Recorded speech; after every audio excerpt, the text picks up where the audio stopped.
అందరికీ నమస్కారం. సామాజిక చైతన్యం ప్రస్తుతం కొత్త పుంతలు దొక్కుతూ ఉంది. మరీ ముఖ్యంగా సోషల్ మీడియాలో ఈ సామాజిక చైతన్యం అన్నది అనర్థాలకు ఎక్కువగా దారితీస్తూ ఉంది. చేతిలో స్మార్ట్ ఫోన్, అందులో అరడజన్ అప్లికేషన్స్, అన్నీ సోషల్ మీడియావే. ఎవరో ఎవరికీ తెలియదు.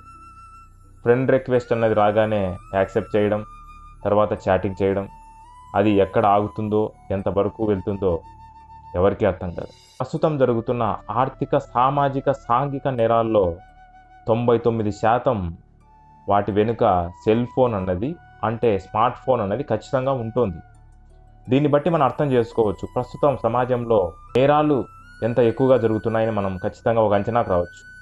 మనం రోజు మీడియాలో చూస్తూనే ఉన్నాం. కొంతమంది యువకులు ఎంతోమంది మహిళల్ని మోసం చేస్తూ ఉన్నారు.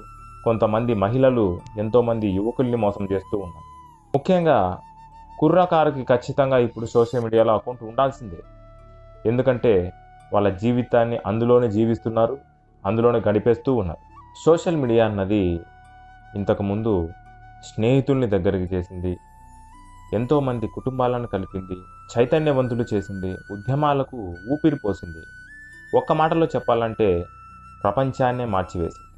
అటువంటి సోషల్ మీడియా కొంతమంది వ్యక్తుల చర్యల వల్ల ప్రస్తుతం ఎంతోమంది కాపురాల్ని కూల్చేస్తూ ఉంది, విడాకులకు దారితీస్తూ ఉంది, దోపిడీలకి వేదిక అవుతూ ఉంది, బ్లాక్మెయిలింగ్కి బేస్మెంట్లాగా తయారవుతుంది.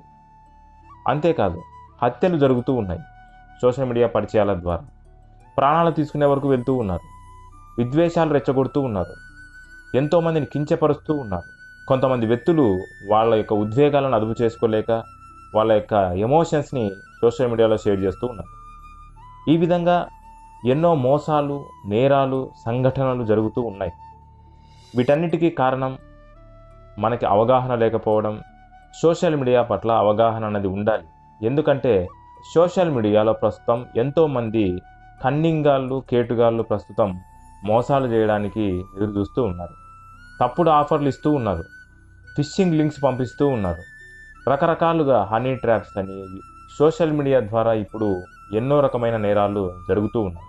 కాబట్టి మనం అప్రమత్తతగా ఉంటేనే మన యొక్క అమూల్యమైన డబ్బుని, మన జీవితాన్ని, మన యొక్క ప్రశాంతతను మనం కాపాడుకోగలం.